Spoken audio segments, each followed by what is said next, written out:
கடந்த 2021 சட்டமன்ற தேர்தலில் திராவிட முன்னேற்றக் கழகம் 3.5% வித்தியாசத்தில் அதிமுகவை தோற்கடித்து திமுக வெற்றியடைந்தது. தற்பொழுது 3 ஆண்டுகள் முடிவடைந்து 4வது ஆண்டில் தொடக்க உள்ள திமுகவின் அரசு சொல்லாட்சி இல்லை செயலாட்சி என்று பல்வேறு விதமான அறிவிப்புகளையும் ஸ்டாலின் அவர்கள் வெளியிட்டு வருகிறார். ஆனால் மக்கள் மத்தியில் திமுகவின் ஆட்சி கலைக்கப்படும் என்றும் திமுகவின் செயல்பாட்டின் காரணமாக கூண்டோடு திமுகவின் அமைச்சர்கள் சிறைக்கு செல்வார்கள் என்றும் தற்பொழுது செய்திகளும் வெளியாகி கொண்டிருக்கிறது.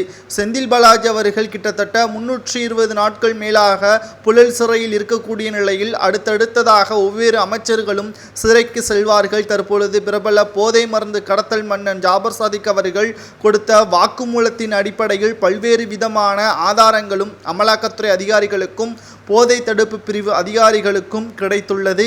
இதன் மூலமாக திமுகவில் இருக்கக்கூடிய அதிகாரங்கள் படைக்கப்பட்ட ஆட்சியாளர்களும் மற்றும் அமைச்சர்களும் கூண்டோடு கைது செய்யப்படுவார்கள் என்றும் இதன் மூலமாக திமுகவின் ஆட்சி இந்த 4வது ஆண்டு இறுதிக்குள் கலைக்கப்படும் என்றும் தற்பொழுது செய்திகள் வெளியாகி கொண்டிருக்கிறது.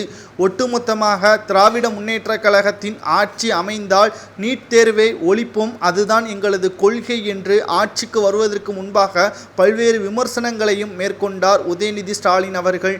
ஆனால் நேற்று நீட் தேர்வு தமிழகம் முழுவதும் நடைபெற்றுள்ள நிலையில் முதல்வர் ஸ்டாலின் அவர்களது மகனும் விளையாட்டுத்துறை அமைச்சருமான உதயநிதி ஸ்டாலின் அவர்கள் எங்கு சென்றார், இதை பற்றியான கேள்விகள் எழுப்புவதற்காக தற்பொழுது செய்தியாளர்கள் அமைச்சர்களது வீட்டிற்கும் சென்றுள்ளனர். ஆனால் இறுதியாகத்தான் தெரிந்திருக்கிறது அவர் லண்டனுக்கு ஓய்வெடுப்ப சென்றுவிட்டதாகவும் மக்கள் மத்தியில் ஆட்சி அதிகாரங்கள் கையில் வருவரைக்கும் தான் மக்களை பற்றியான யோசனை, ஆட்சி அதிகாரங்கள் கையில் வந்த பிறகு ஓய்வெடுப்பதற்காக லண்டனுக்குத்தான் போவார் என்ற விமர்சனங்களும் தற்பொழுது முன்வைக்கப்பட்டு வருகிறது.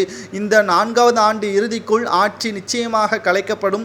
ஜூன் 5ஆம் தேதி மீண்டும் சட்டசபை கூடுகிறது. இதில் பல்வேறு கேள்விகளை ஆளுநர் RN ரவி அவர்கள் ஸ்டாலின் அவர்களுக்கு எதிராக முன்வைப்பார் என்றும் இந்த முறை நிச்சயமாக ஆளுநர் RN ரவி அவர்கள் வெளிநடப்பு செய்ய மாட்டார், அதே சமயத்தில் முதல்வர் ஸ்டாலின் அவர்கள்தான் வெளிநடப்பு செய்வார் என்றும் அப்பேற்பட்ட கேள்விகள் அனைத்தும் தற்பொழுது வரிசையாக கேட்கப்படும் என்ற தகவலும் தற்பொழுது ஆளுநர் மாளிகையிலிருந்து கிடைக்கப்பெற்றிருக்கிறது. குறிப்பாக 3 ஆண்டுகள் முடிவடைந்திருக்கிறது. இந்த 3 ஆண்டுகளில் கொலை கொள்ளை சம்பவங்கள், கஞ்சா குட்கா போன்ற போதை மருந்துகள் அதிகமாக உள்ள தமிழக மாநிலமாகவே மாறிவிட்டது என்ற குற்றச்சாட்டும் எழுப்பப்படுவது சரியா என்றால் நமது வீடியோவிற்கு லைக் பண்ணுங்க. தற்பொழுது ஆட்சி கலைக்கப்படுவது உங்களது கருத்துக்களையும் கமெண்ட் வாயிலாக கூறி அடுத்து ஆட்சி யார் அமைத்தால் சிறப்பாக இருக்கும் என்பதை கமெண்டில் கூறுங்கள்.